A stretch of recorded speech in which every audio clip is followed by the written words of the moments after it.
जाएं तो हमारा ये नैतिक कर्तव्य बनता है कि हम उस कन्या के विवाह में सहयोग करें।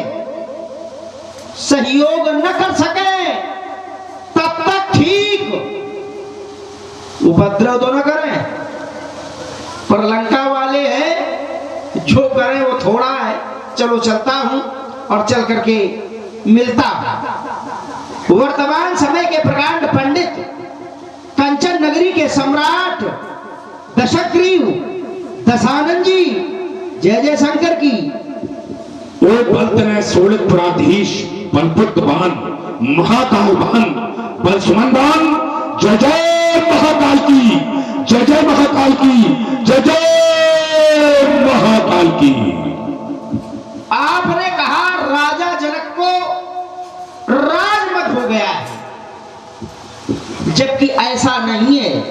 राजा जनक को तो राजमद है ही नहीं, क्योंकि राजा जनक का जीवन जैसे जल में जल, कमल जल में तो है, जल से ही कमल की उत्पत्ति है, जल से कमल तो है पर जल में लिप्त नहीं है, वैसे ही राजा जनक का जीवन है। राजा जनक राजा तो है पर इस राजमद में या राजा के जो माया है वो उसमें लिप्त नहीं है। राजा जनक एक योगी जनक है। आप कहते हैं विश्व की धरोहर क्या राजा जनक नष्ट करवा देंगे?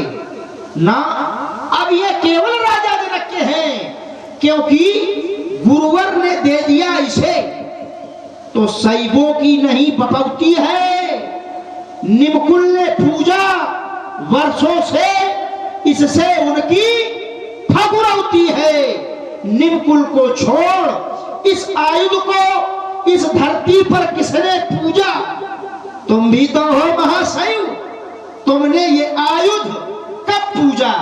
कभी एक लोटा जल चढ़ा देते आकर। राजा जनक इसके अधिकारी है, जैसा चाहेंगे वैसा होगा।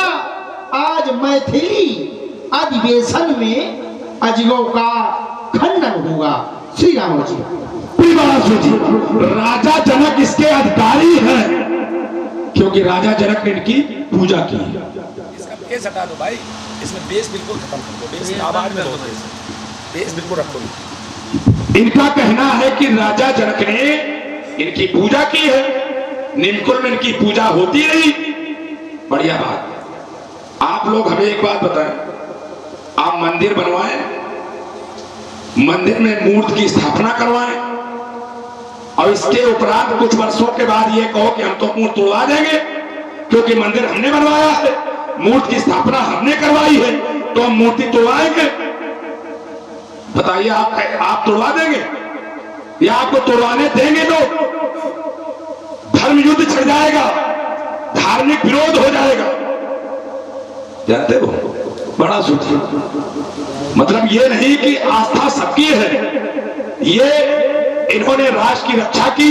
जब मानवता त्राता कर रही थी, धर्म खून के आंसू बहा रहा था, उस समय आपने अपनी अस्थियों का दान देकर मानवता की रक्षा की, धर्म की रक्षा की। आज इन्हें बलवेदी पर लगा दिया। भाई, इनसे सबकी श्रद्धा है। पूजा भले जनक ने की हो, पुजारी तो मंदिर का एक ही होता है, पुजारी मंदिर में एक ही होता है, लेकिन मूर्ति से आस्था सबकी होती है। जो मंदिर के समक्ष से निकलेगा मस्तक झुकाएगा, कोई आवश्यकता नहीं कि सब पूजा करें, पूजा तो एक ही करता है।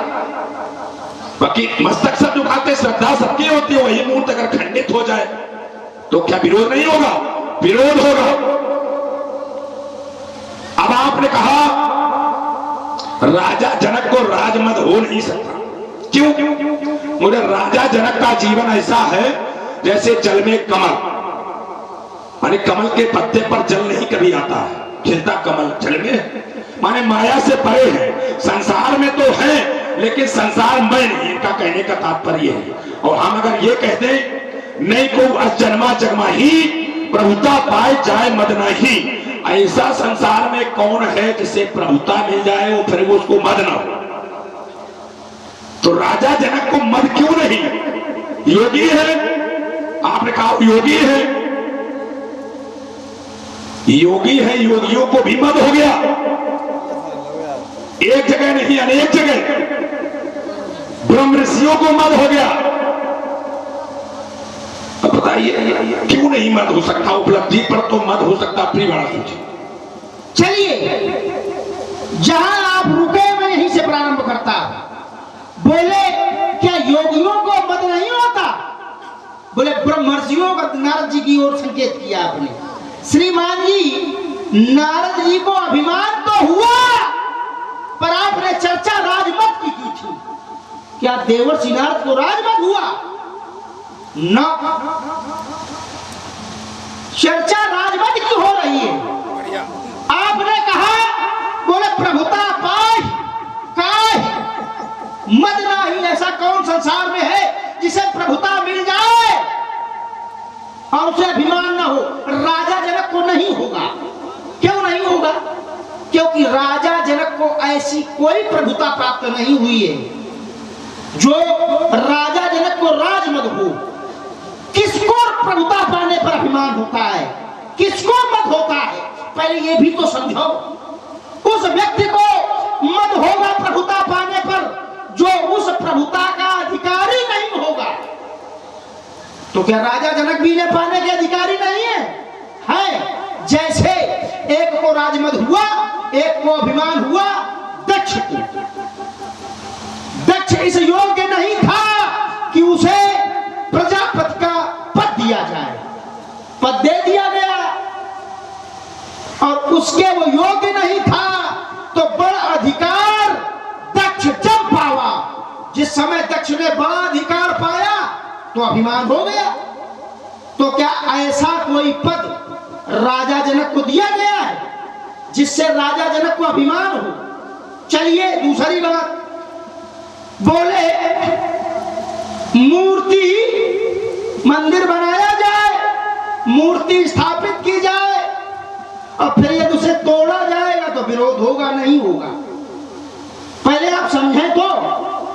मंदिर बना, मंदिर पुराना हो गया, जीर्ण शीर्ण हो गया, तो क्या उस मंदिर का जीर्णोद्धार नहीं करवाया जाएगा? करवाया जाएगा। तो पुराने मंदिर को तोड़ा जाएगा और नए का वहां पर निर्माण होगा। और वही राजा जनक के द्वारा हो रहा है। राजा जनक कोई भी अनुचित कार्य नहीं कर रहे हैं। बोले इनके द्वारा जिस समय समाज में त्राई त्राई व्याप्त थी, बोले इनके द्वारा समाप्त हो गई थी। तो उस समय की स्थिति में और आज की स्थिति में क्या कोई अंतर है ना? उस समय ये जनमानस त्राई त्राई कर रहा था त्रिपुराधीशों के आतंक से, आज तुम्हारे आतंक से। तो उस समय इनके निर्माण के माध्यम से त्रिपुराधीशों के आतंक को समाप्त किया गया है, तो आज इनके टूटने के माध्यम से तुम्हारे आतंक को समाप्त किया जाएगा। ठीक है ना श्री राम जी? बढ़िया। अब सुनो, वार्ता को बहुत लंबा कर देते हो। आप सोच रहे हैं छोटे छोटे टुकड़ों में तो ज्यादा आनंद आएगा। अब आपने कहा, बोले मंदिर का जीर्णोद्धार करवाया जाए, मंदिर का जीर्णोद्धार करवाया जाए, लेकिन क्या मूर्ति का जीर्णोद्धार करवाया जाए?